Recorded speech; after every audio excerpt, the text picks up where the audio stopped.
Hey everybody, this video is going to be about the TOY48 quad lifter Lishi. I did get some questions about it, and so I thought I'd make a quick video. Now, there is a way to actually direct read locks using this tool without having to pick, and you can actually just direct read it and cut a key. And I'll link that video in the top and at the end if you want to check that out. Now, as far as picking goes, so basically some tips on it. These have 3 depths, 1, 5, or 1, 3, and 5. 5 being the shallowest, 1 being the deepest. And so we have the key code here on this Prius lock. That's going to be our example lock for this video. And see the key code there. We got 46081. And if I run that through Instacode, now this is our bidding that we get. We get 15513 on the A and 11313 on the B. Now, you don't have to pick the number ones because the tool sets those, being the deepest cut, the tool sets it just by putting the tool in. So on A, we're only going to have to pick positions 2, 3, and 5. And B, only 3 and 5. We're not going to be touching the rest of them. And of course, I know this going in, which makes it a lot easier. Now, the reason I bring that up is when you're learning how to use this tool and practicing with it, it's a really good idea to go to the junkyard and just get a lock that you know the bidding on, and you can really develop a feel for what those number ones feel like, and so you don't overset them in the field, because it can get really frustrating if you're trying to do a lockout or something on one of these, and you end up just struggling to pick the lock. And the reason for that on this was probably that you're oversetting a number 1 cut. But if you know the bidding on it, you can practice, and you just basically know what they feel like, and then you can stop doing that and make your life and your job a lot easier. So without further ado here, I'm going to go ahead and just insert the tool in and make sure we got camera on it here. And then just remember on the A track, we're only going to be picking 2, 3, and 5, and on the B track, only 3 and 5. I'm not going to be touching the rest of them. So we'll get started here. Find out just our orientation on where the wafers actually are. And to do that, just basically feel for them. So odds are going to be going up, then evens are going to be going down. And I'm just going to apply some tension towards the camera in this case, since you do have to pick these twice, just so it spins towards the camera. And on the A track, I know I don't got to pick 1. So I go check 3, check 5, they're not binding.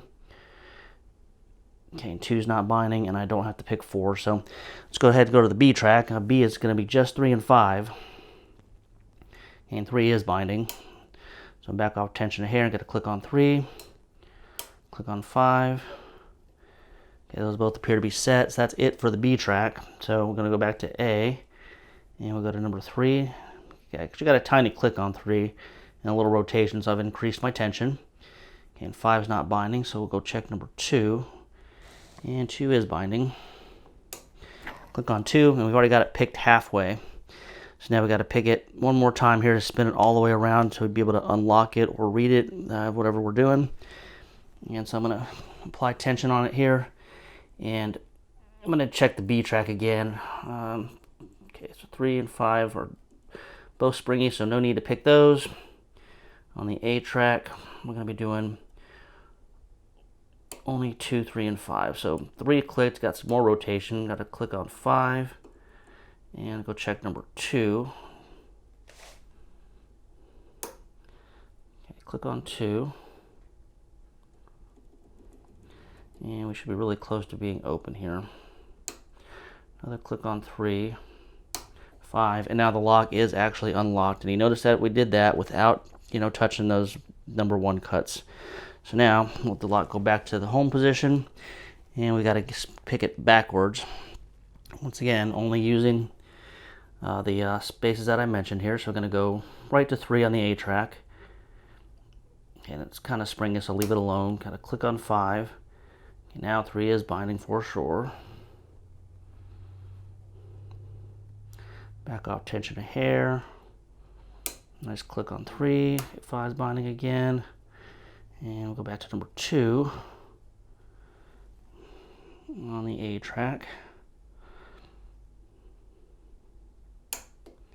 Click on 2. 5 again.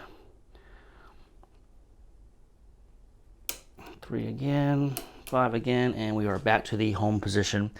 And we notice that I did all that without ever touching on the A track 1 or 4, and on the B track I only picked 3 and 5. So that's because you don't have to pick those one cuts. And so, like I said, the only way to really practice this, you can watch all the videos you want, but you really need to go get a lock that you know the bitting on, and just develop a feel for those number one cuts, and it'll make this Lishi a lot easier to use. And the same kind of concept really applies to the HY22 as well. Very similar thing. So anyway, really all I have on this this particular video. If you like this stuff, subscribe, share it. And if you have any questions or comments, I'll put them in the comments, or there's even an email address. You can send me an email. And until next time, we'll talk to everybody later.